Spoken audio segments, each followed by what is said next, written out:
नेता जिन पर हजारों करोड़ों के घोटाले का आरोप होता है वो रातों रात दूध के धुले कैसे हो जाते हैं? कोर्ट कचहरी से नहीं बल्कि इंडियन पॉलिटिक्स की सबसे एडवांस्ड वॉशिंग मशीन बनानी थी ये महल हमरे पिया बनाए रील टकाटक दिल से कपड़े होते चकाचक देखो निकाल से आइए क्रोनोलॉजी समझते हैं। शुरुआत करते हैं महाराष्ट्र से। जून 2023 में खुद प्राइम मिनिस्टर नरेंद्र मोदी भोपाल की एक रैली में एनसीपी पर 70,000 करोड़ का इरिगेशन स्कैम आरोप लगाते हैं। बीजेपी के बड़े बड़े नेता चिल्लाते हैं कि अजीत पवार जेल गए, लेकिन चमत्कार तो देखिए, ठीक 4 दिन बाद अजीत पवार बीजेपी के साथ मिलकर महाराष्ट्र के डिप्टी सीएम बन जाते हैं और नतीजा कुछ ही महीनों बाद मुंबई पुलिस की इकोनॉमिक ऑफेंसेस विंग इस घोटाले पर एक क्लोजर रिपोर्ट निकालती है और उनका दाग साफ कर देती है।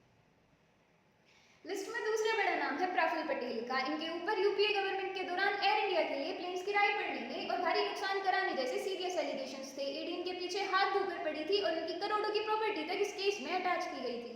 और फिर क्या हुआ? प्रफुल्ल पटेल भी अजीत पवार के साथ एनडीए अलायंस में आ गए और मार्च 2024 में सीबीआई कोर्ट में जाकर कहती है कि हमें प्रफुल्ल पटेल के खिलाफ कोई सबूत मिला ही नहीं। फिर क्या होना था? केस बंद कर दिया गया और फाइल रातों रात गायब कर दी गई।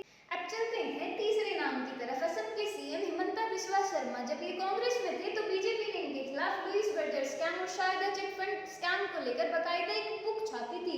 इनको उस टाइम पे महाभ्रष्ट बताया गया था। फिर क्या था? 2015 में हिमंता जी ने बीजेपी ज्वाइन कर ली और आज वो असम के चीफ मिनिस्टर हैं। पुराने घोटालों की फाइल तो इतनी गहरी दफन हो चुकी है कि वो तो किसी को याद ही नहीं। ये लिस्ट बहुत लंबी है। छगन भुजबल जिन पर महाराष्ट्र सदन घोटाले का आरोप था, बीजेपी में आए और आज मजे में है। अशोक चव्हाण जिन पर बीजेपी ने खुद आदर्श सोसाइटी स्कैम को लेकर कारगिल में हुए शहीदों के अपमान का आरोप लगाया था, उन्होंने फरवरी 2024 में बीजेपी ज्वाइन की और अगले ही दिन उन्हें राज्यसभा का टिकट मिल गया। इसका तो सिंपल मीनिंग ये हुआ ना कि अगर ओपोजिशन में रहोगे तो भ्रष्टाचारी कहलाओगे और जेल जाओगे, लेकिन अगर रूलिंग पार्टी में रहोगे तो सदाचारी कहलाओगे और नेता की कुर्सी पाओगे। बेटा नीचे आओ। देखिए बेटा, मेरा बेटा ये बेटा ये तार इसका बिगड़ा हुआ है बेटा।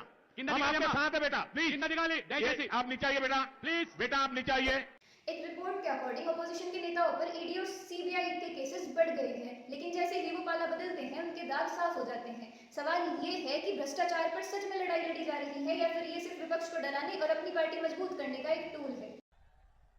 इस सज्जन को क्या तकलीफ है भाई? अपनी राय कमेंट्स में जरूर देकर जाएं। मिलते हैं नेक्स्ट वीडियो में।